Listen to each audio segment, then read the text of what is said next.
Trust Extermination Services.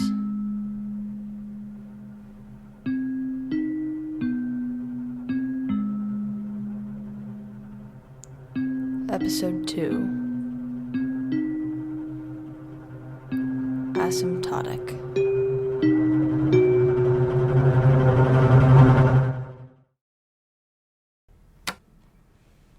Faith Meadows, recording on April 13th at 6:13 p.m. Hey. It's been, 2 weeks since I last recorded anything?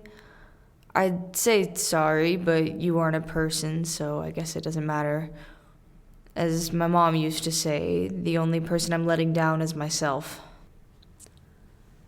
I didn't tell anyone about the problem from Polaris. It wouldn't have done any good. By the time I was done, the only evidence left was some scattered trash and a beat-down car with broken windows, and I didn't see a use in incriminating myself over nothing. At least I'm not living with Sam anymore. I think if I had showed up at her house at 2 a.m. covered in bleach, she might have actually ripped my head off. I moved out a few months ago when I started working at the university. A stable income does wonders for your independence. Since then, I've been renting a spare room a few miles away. My landlord's actually a librarian at Estes. She likes talking about books and doesn't care when I come home late, so it's a good enough arrangement for me, even if she is always trying to get me to go back to school. But back to the point. I haven't recorded in a few weeks. To be honest, I didn't really intend to keep doing it until yesterday. I found another problem. Just like before, I was working when it happened. The day was slow and hot, or hot for San Diego, at least. It was one of those rare days where the weather creeps above 75, and by 9 a.m. I had the beginnings of a sunburn, so I decided to check out the lower levels of another parking structure on campus. I've been keeping my distance from Polaris. The structure I went to, Beetlejuice, is one of those weird buildings that starts at ground level and actually just goes down. And you can take the elevators, but they're slow and prone to breaking, and there's understandably bad service when you're several stories beneath the earth, so I usually opt for the stairs. They're creepy and steep and always covered in dust, but I'll take them over being stuck in an elevator any day. When I went down to the second floor, I noticed that the sign in the stairwell was missing. There should have been a metal plaque with the number 2 next to the door, but it looked like someone had stolen it, leaving only a conspicuously blank space on the wall. I made a mental note to report it to Shane once I got back above ground and kept going. Petty vandalism is a bit below my pay grade. The signs for the 3rd, 4th, and 5th floors were gone as well, but it wasn't until I reached the 6th that I understood that there was a problem. Namely, that Beetlejuice only had 5 floors. Look, I'm no expert on the layouts of Estes' structures. I've only been working there for, 6 months? If you'd asked me, I'd have said Beetlejuice had 4, maybe 5 levels with a flight of stairs between each. And yet, when the 6th level came around, the stairs showed no signs of stopping. I took out my phone, and the no service symbol flashing at the top of the screen felt like a very, very bad omen. I wanted to go back to the surface, but it only took a few steps to realize that the landing I had come from was gone. When I looked back down, the 6th floor had vanished too. In either direction, the stairs sprawled and turned and spiraled until they faded into the flickering darkness. There were no landings, no windows or doors, just me. Alone. In the end, I kept going down because what else was I gonna do? My memories of Polaris provided a stark sort of clarity to the situation. I knew that, no matter how benign it may have seemed, the danger I was in was very, very real. The farther down I went, the more the pit in my stomach deepened. There really was no end. I counted 15 flights, then 30, then 50, on and on until I stopped counting and just focused on keeping my breath even and my steps steady. Eventually, just as I was beginning to lose all hope, I came to a door. Not a landing, just a door. It stuck out of the wall, crude and nothing like the typical metal monsters I was used to in the parking garages. For a second, I almost thought it was just a piece of graffiti, but the rusted handle that stuck out of the wall was three-dimensional and very real. I wondered if I should open it. What if the other side was worse? But another glance at the never-ending stairs on either side of me was all it took to make up my mind. As I approached the door, I felt it again. Nausea and fear mixed with a creeping certainty that something terrible was going to happen to me, and there was nothing I could do about it. The scar on my back hummed with pain, and the walls were closing in, and the only thing I could do was reach for the handle, close my fingers around it, and turn. The door opened into the main floor of a parking structure. I stumbled forward, basically crying with relief, but a closer look at my surroundings brought a different sort of tears to my eyes. Whatever this structure was, it wasn't Beetlejuice. The ceiling hung so low that the concrete sagged only a few feet above my head, and faded white lines were all that remained of the parking spaces. There were no cars in sight. I took up my phone to check for a signal again, but it was dead, even though I knew it had been at 90% when I drove over.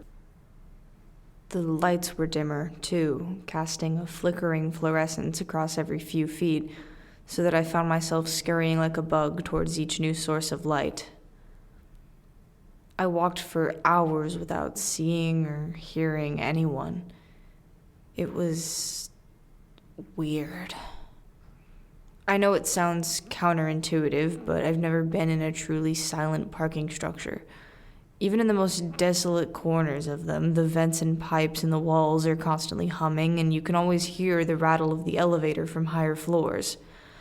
But down there was nothing but silence. Oddly enough, I was grateful for it. As much as the loneliness bothered me, I preferred it to the alternative that some monster would choose me for a midnight snack. I've never been much of a math person. I wanted to study literature in college. I actually took a few courses before I realized how badly it paid, but my trek up the levels called to mind a calc lesson from high school. Asymptotes. Lines that approach a value without ever actually touching it. Theoretically, they'll reach their destination when the variable is infinity, but infinity is unachievable, so their journey has no end. Instead, they crawl forward through linear time, all the while searching for a conclusion that is mathematically impossible. That was the line I walked. One of infinite spiraling exhaustion, up and up on an asphalt slope just steep enough to make my calves burn and my lungs ache, but never enough to finish me off completely. Eventually, I stopped to take a break. I couldn't help it. I was so tired, and all my walking hadn't shown any signs of getting me back to the surface, or even anywhere recognizable. It was seeming more and more likely that I was going to die down there. So, in the face of my impending mortality, I took a nap. I sat down, rolled my jacket into a pillow, curled up in a cobweb-ridden corner, and pulled my shirt over my eyes. It was childish, but I was suddenly hopeful that nothing could get me that way. Kind of like how kids play hide and seek. If I can't see you, you can't see me. The nap thing was kind of silly, but I think I really did fall asleep. It makes sense looking back on it. I was exhausted and scared, and my body just shut down. That's why I woke up curled up on the 5th level of Beetlejuice, with Margaret's concerned face looming over me. Margaret's my coworker, the crazy one. She asked me if I was okay, and I said I was. She asked if I needed an ambulance, and I said I didn't. She helped me to my feet, or at least she tried to. She's a frail old woman, and I'm not exactly small. She walked me back to my car, and I did my best to avoid eye contact. I could sense her analyzing my every move, calculating if my behavior was erratic enough to report to management. I guess I don't blame her. Finding a coworker passed on the ground in a parking structure is a decent enough cause for concern. We reached my car without much conversation.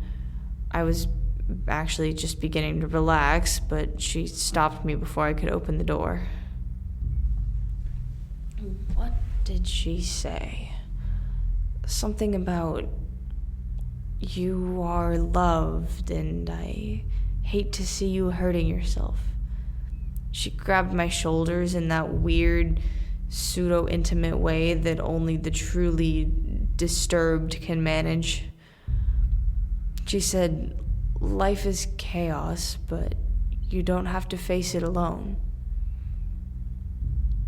On paper, her words would have seemed sincere, but the way she looked at me was like she was sizing me up to see if I was big enough to fight back.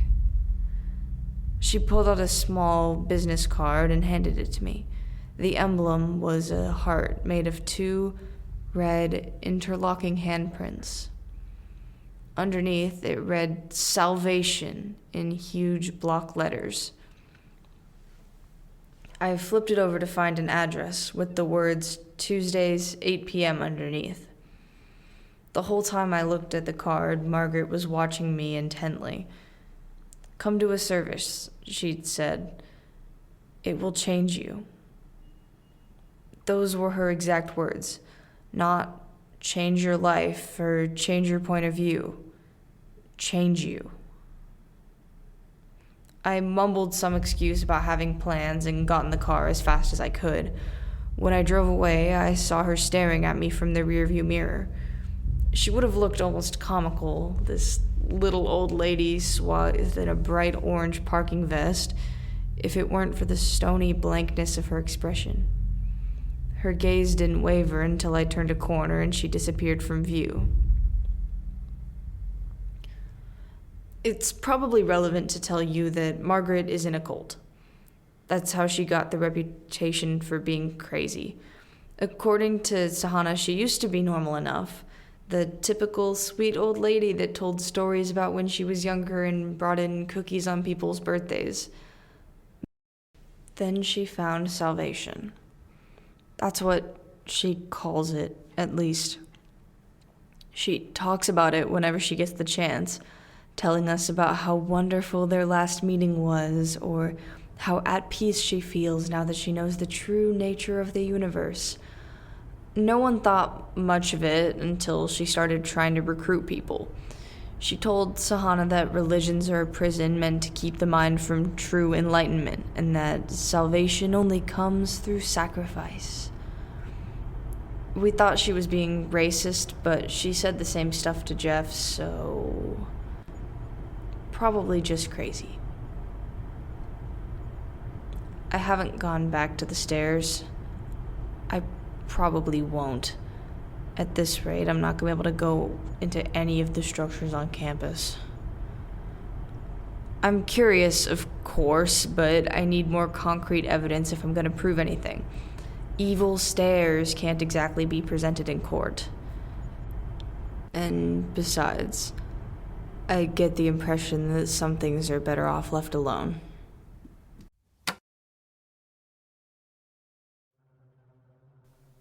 Trust Extermination Services is written and produced by Taylor Murphy.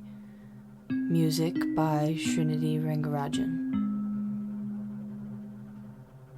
Thank you for listening.